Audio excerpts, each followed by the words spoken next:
Yes, I think this one here where he's burning like a mad cunt. I think that's the one that really encapsulates the mood. Again, I love the very action movie trope of like being like interfered with by natural life. Just Held up by cows. hilarious. Ruining every single getaway. Cows. Yep. Now this is a part that annoyed me because I'd done everything right. I had escaped twice, all this sort of shit. But the problem was that you had absolutely no idea where you were going. And depending on how many like attempts you make, which thankfully I cut down on a substantial amount of this in the playthrough, there's like the plane is obviously hidden somewhere, right? Look at the fucking graphics. There's no point of reference. You don't know where you're going. So if this is meant to be accurate to the map, you don't have a chance. But even then, like there's a few like after the cows, you got 3 branching paths, right? So the paths that I don't believe I keep in this cut. Could be wrong. And the bridge is just not an option because it takes too long for you to turn onto the bridge, and most of the time you fall over anyway. You can't go straight ahead because then the tank behind you has a clear line of sight, so that shoots you down immediately. So the only path you have available is the one that the farmers went up. And yeah, you actually have to follow the cows. Follow the cows, exactly. But again, that's a bit of a delicate point as well, because then it gets more blocked up by shrubs and bushes and slows you down. So you have to be very accurate to your path, go slightly off center, and that's where your plane is. Shrubs and bushes? What fucking... You're in a tank. What fucking bushes are these that can slow down a fucking tank? Hawthorns, apparently. But yeah, like it's Japanese knotwood. Yes, the toughest toughest land seaweeds ever seen. You know. But yeah, it was that was a particularly stupid part of the game. Because then I got to the point where like I think I got the gist of it, so I just skipped it then once I had an opportunity. And this is one of, I think, 2, possibly 3 arcade moments in the game. Yeah, I think 2 or 3. Yeah, yeah, quite a few. The last 2 only come up in the last level, so we have a bit of respite before then, thankfully.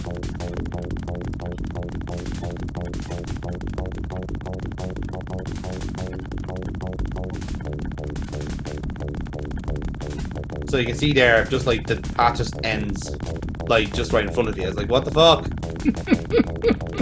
Like, why? Why would you do that to me? Ah.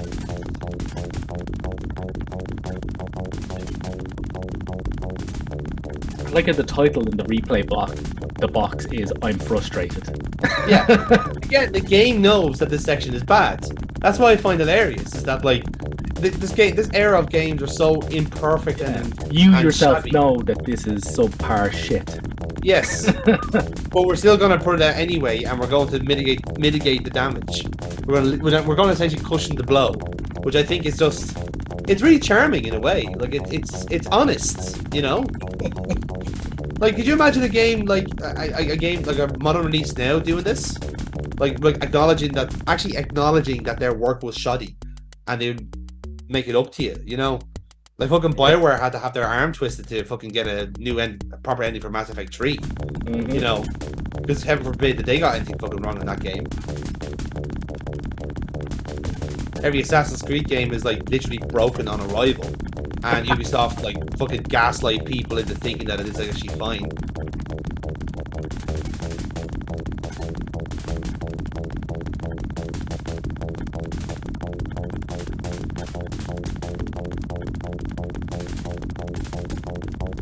I yearn for an era where games can be imperfect, made by humans for humans, including all of its human failings.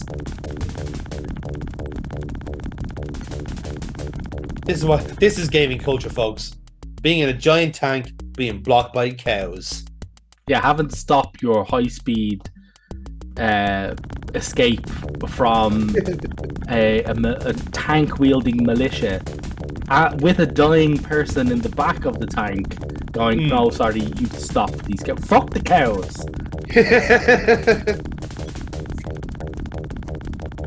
This is me now changing approach, trying to see where the fucking the plane is.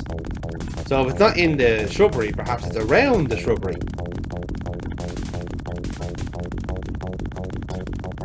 Of course, now we're obviously acknowledging that the fact that I'm more of an open target, as was proven there. So fuck that. Turns out it was just there. It was just there the whole time. Just didn't fucking appear the first time I was there. So Man, I can get a fuck this fucking. like this, I guess it's like for fuck's sake. Anywho, we made I it. guess we make a good team. Better team than the fuckers who programmed that tank section. In fairness, if you saw the credits there, the tank section was done by one guy. So yeah.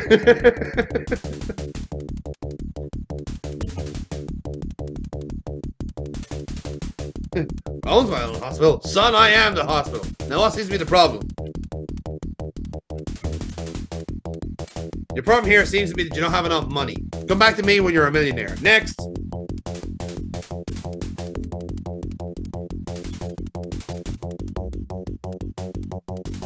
Another 20 G's down the tubes. Doggone it.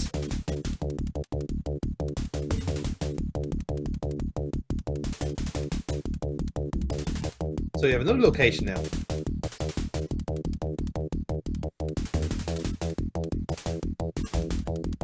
What? We're a hero. We were a hero all along. Say it isn't so, game.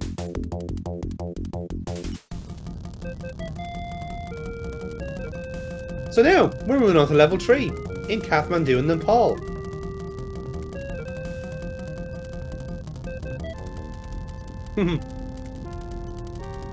And now we have some character development.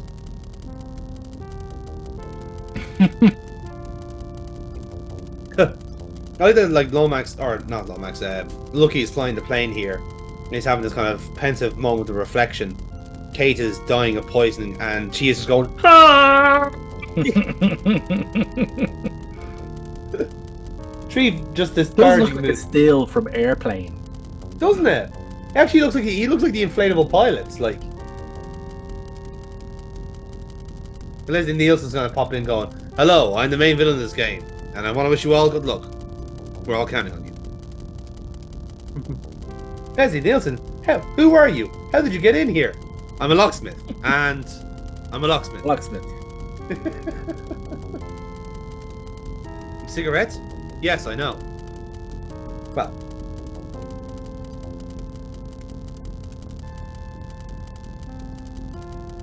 So, I'm sorry, Mrs. Jones, but we would have come earlier, but your husband wasn't dead then.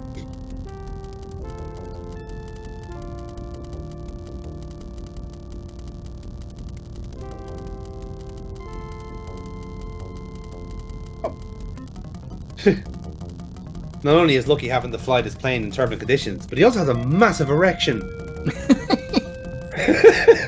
Which, as we know, can be quite difficult when piloting a plane. Absolutely. What if he gets the wrong? What if he tugs the wrong stick? They're fucking. They're going down in flames, man.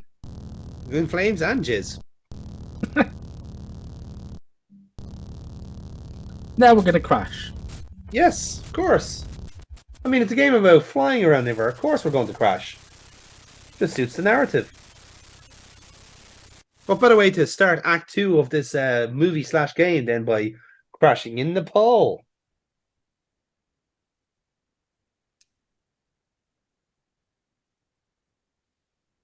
Before the eagle does some cliff diving. Yeah. So they want, let's get her out of the plane before the plane goes off a cliff. Also, let's prop her up against said cliff diving plane. In propped up by the plane on Nepal where it's -24. Yeah. She should be fine. You know, she's a hardy lass. Well used to the cold tundra of Texas.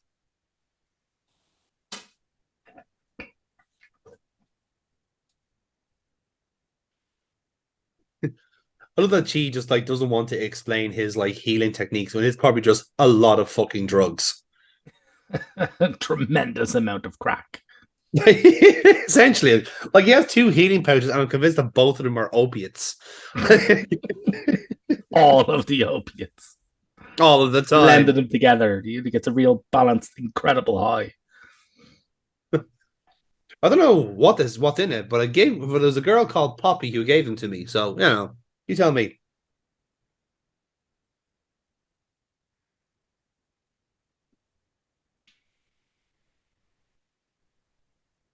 So now Lucky's going to do the honorable thing and like travel the the frozen snowy wastelands of Kathmandu to find help. Plot branch. Now, here's a curious thing here. What we were talking about earlier on. You actually do have the option to send Chi out, even if he doesn't want to. You have the option of sending either of them out to trudge through the snow looking for help. But the thing is, Lucky is the only right option. So if you send Chi out, the game will let you do everything else right. Yes. But he'll die before finding help. Yes. I think as well. Here's a funny thing when you're talking about inventory management as well. If you send Lucky, if you realize that you need to send Lucky out, and then you send him out, but it also turns out he has the healing herbs on him. Yeah. You don't give them the Chi, then Kate will die. Yes. So, yeah. Yeah, this is the point. This is the point of the game where you have to be prepared. That's the thing. I also like to think that this is the part of the hypothetical movie where you have the musical interlude by Foreigner or Mr. Mister, because like Kate is in trouble. She is helping her wean off her injury, and there's Lucky forging through the snow, fighting for what will become his love. All the while, I want to know what love is. The soft piano playing in the background as Lucky stumbles and collapses in the snow, fainting from the harsh winter.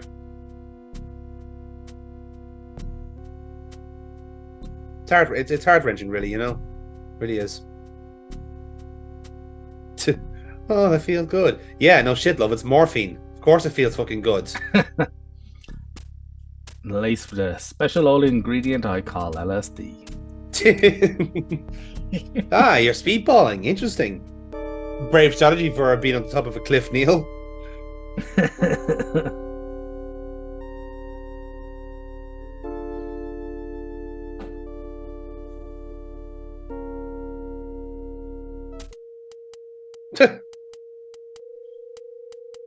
You have found the Yeti! Oh, never mind. It's a boy. It's a boy.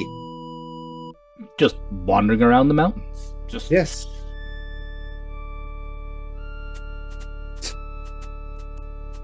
You survived, but you lost $20,000. You went out 20 grand poor. Yes. But don't you just feel richer in here? No, you don't. Not a chance.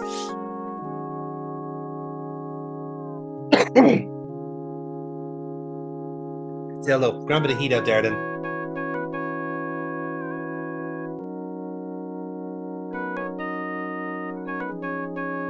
Oh, look at you caring about your friends. Do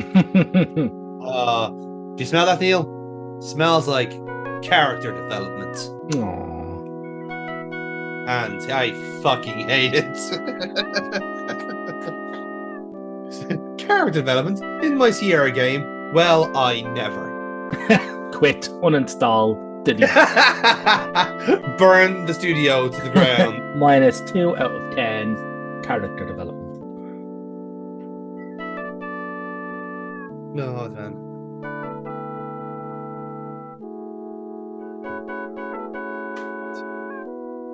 You should have seen me out there, Chi. I kept hearing this really weird 80s love ballad and I collapsed somehow. I'm not sure why. Someone tells me this film was directed by a real sap.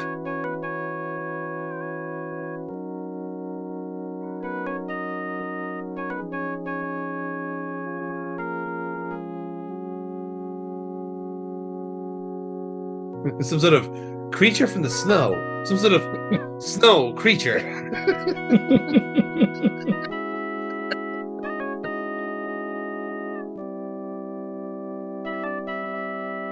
Mr. E.A. Lomax, or whatever his name is. Okay, great. That's all for the abominable snowman. But can you staple these checks to my head? Or demean me for telling me I was bad at reading the news?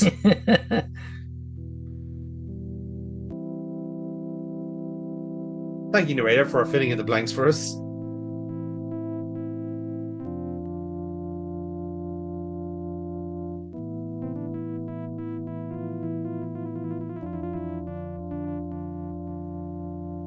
So yeah, much to Neil's point there, there had to be kind of a right combination of things to happen there to survive. So yes, Lucky had to be the one to be the search party, as it were, and she had to be there, and he had to have the healing items, and obviously to keep Kate warm as well with the tarp and the blankets. So if you've done all those things, you survive. But if you missed one out of that set, you die somehow. It's game over because she dies. Pretty much. Yes, exactly. Oh well, she dies if you send him out. And after all, if she dies, you don't get your money.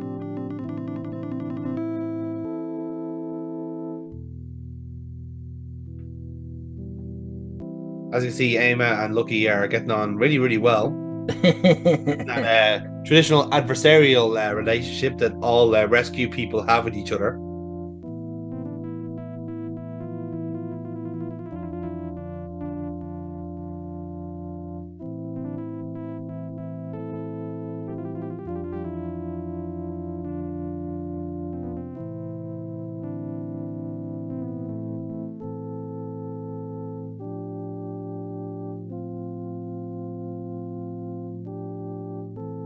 Again, it's weird that, like, after being rescued by this, like, lovely person and a Sherpa, like, you think, like, your man would be a bit more fucking grateful rather than, like, just calling this girl a fucking massive fire. That's about everybody in this game being rescued, just being really, really pissy about it. It's like, yeah, like, what the hell? Like, I rescued Kate.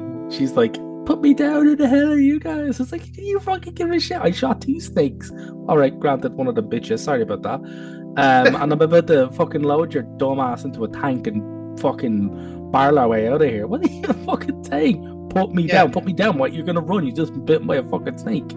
Yeah. And now here, he's been dragged out of a certain snowy death. And, like, fucking pissy as hell.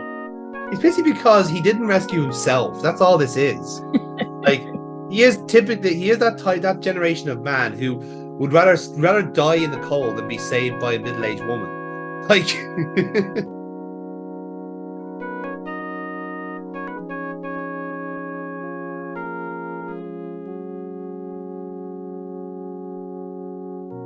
look that she knows these people as well. Like, it goes without saying that, like, being like Hong Kong and Kathmandu are right beside each other, as we know, Neil.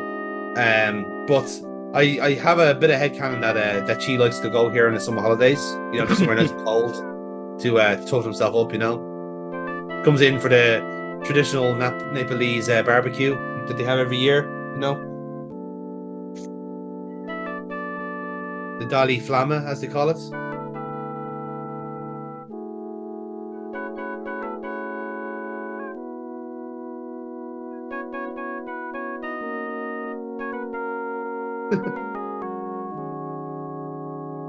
Great. Can we proceed in the game now instead of having arguments with the locals? No, we're gonna have one more. Fuck you! That doesn't go anywhere.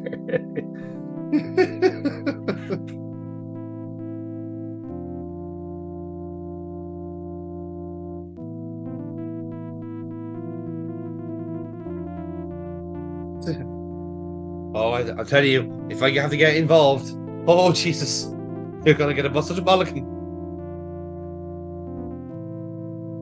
Emma's very much the Irish mammy of Kathmandu, as we know. One of the most intimidating creatures known to man.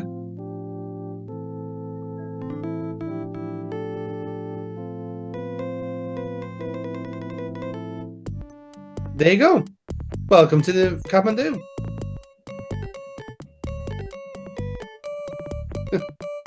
Again, just like the sheer amount of fucking detail in all this is incredible. And it isn't just like the actual like ground level that we go to. There's buildings up at the top and on the sides there that we all have to interact with. Like, it's mad.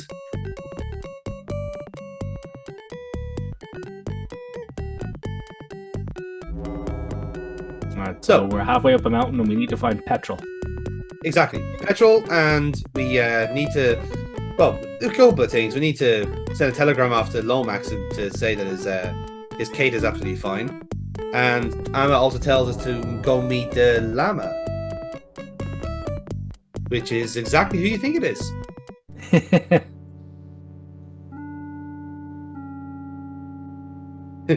Who apparently is doing smoke tricks out the window. See, this one, the dragon.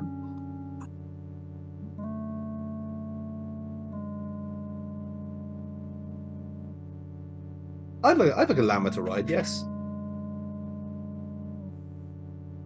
I'm gonna bring a llama back home to night to traumatize my dog just to see what happens. You know, it'd be funny. It's like, what the fuck? I'm gonna run away and think that creature is gonna hunt and turn her down for the rest of our days.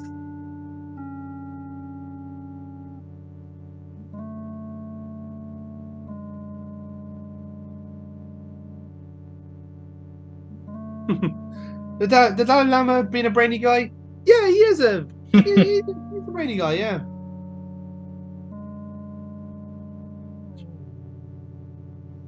I've been trying to pronounce that name through the entire playthrough, and like, it's one of those ones where like I think I have it, and then when I say it, I know for a fact I'm gonna make myself look like a twat. Llama, not guy. Yeah, Walla Malaja. There we go. Nope, that's probably wrong. Never mind.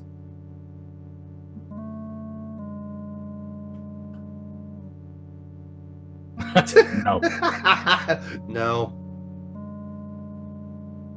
Look, who are you talking to?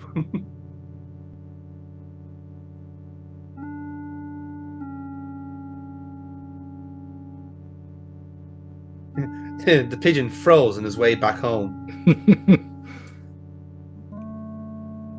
Yes, pigeons. Hmm.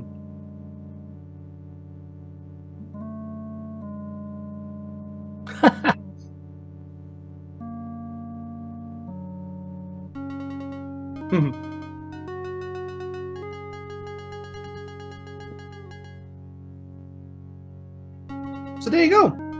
Just like that, we get to meet the Dalai Lama. And may I say, he's one sassy motherfucker. Well, all that wisdom, yeah, you go sass.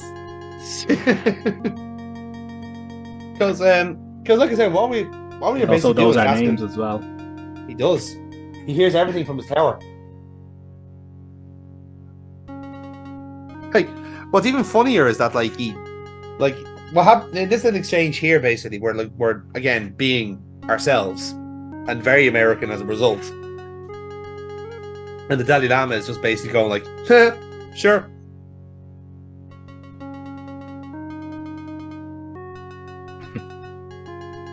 I love as well, just like the way the kind of graphics have gone there. It is obviously making it's making the Dalai Lama look like he's kind of wearing a bald cap. Like it's kind of like it's like he's got like some like women's tights over his head.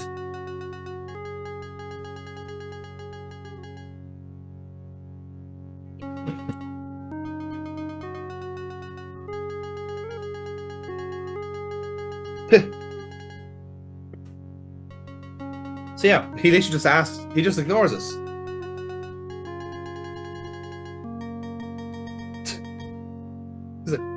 Is it? Hello, the Dalai Lama has received your question. Please return in 3 to 5 working days for an answer.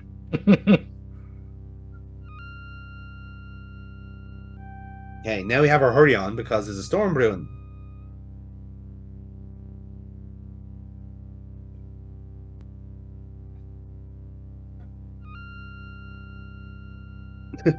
I know that part is irrelevant to the story, but I just want to be right.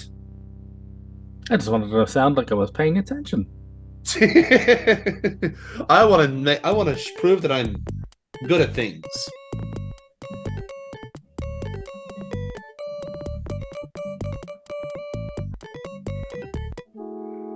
And hey, Kate's awake at long last.